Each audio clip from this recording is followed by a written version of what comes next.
Assalamualaikum warahmatullahi wabarakatuh. Alhamdulillahi rabbil alamin. Wassalatu wassalamu ala asyrafil anbiya'i wal mursalin wa ala alihi wa sahbihi ajma'in. Pada kesempatan kali ini kita akan menyampaikan bagaimana sih perbedaan orang yang salat dengan orang yang mendirikan salat. Orang salat belum tentu dia mendirikan salat. Begitu juga orang yang salat belum tentu dia menjaga salatnya. Perintah dalam salat bagaimana? Di dalam Al-Quran. Sebagai kita mendapat hikmah dari salat tersebut, yang pertama hafizu, yang artinya kita harus menjaga salat tersebut. Yang selanjutnya aqimis salat, yang artinya kita menjaga salat kita atau mendirikan salat kita. Setelah kita mendirikan salat, jangan hanya saja kita mendirikan salat, setelah itu kita berbuat maksiat. Tapi jagalah salat tersebut. Bagaimana cara menjaga? Apabila salat Anda sudah betul, sudah benar, pasti mata Anda, kemaluan Anda, tangan Anda itu sudah dijaga oleh salat tersebut. Apabila Anda belum melakukan itu salat, maka segeralah lakukan salat. Dengan salat dapat mencegah perbuatan keji dan mungkar. Jangan pernah takut melakukan salat. Jangan pernah dibilang kita enggak keren kalau mengikuti agama, dibilang fanatik. Kita melakukan ketentuan agama. Orang salat orang yang hebat.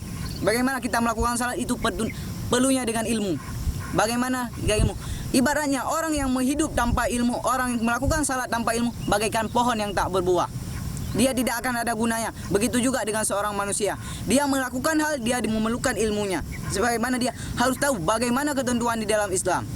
Bagaimana ketentuan kita melakukan salat. Bagaimana ketentuan yang dianjurkan oleh Al-Quran. Bukan kita yang menentukan bagaimana caranya, tapi Al-Quran lah yang menentukannya. Semua itu berawal dari niat kita. Bagaimana? Innama a'maluhu binniyat.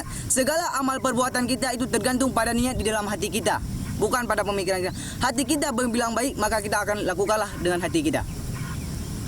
Fawailul lil musallin, maka celakalah orang yang salat. Bagaimana orang celaka di dalam salat? Setelah melakukan salat masih dia celaka. Bagaimanakah dengan orang yang tidak melakukan salat? Apakah dia masuk celaka? Maka dia lebih celaka daripada orang yang melakukan salat.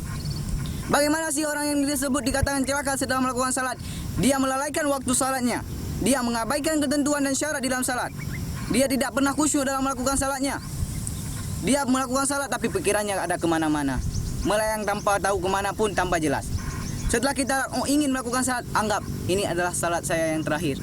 Adalah ibadah saya yang terakhir. Ketika kita sujud, ingat bahwa Allah berada di samping saya. Allah sedang menepuk punggung-punggung saya. Maka saya harus melakukan dengan sebaik mungkin. Allah sudah di hadapan saya sedang menghadap Allah. Kita harus betul-betul khusyuk untuk mendapatkan hikmah dari salat tersebut.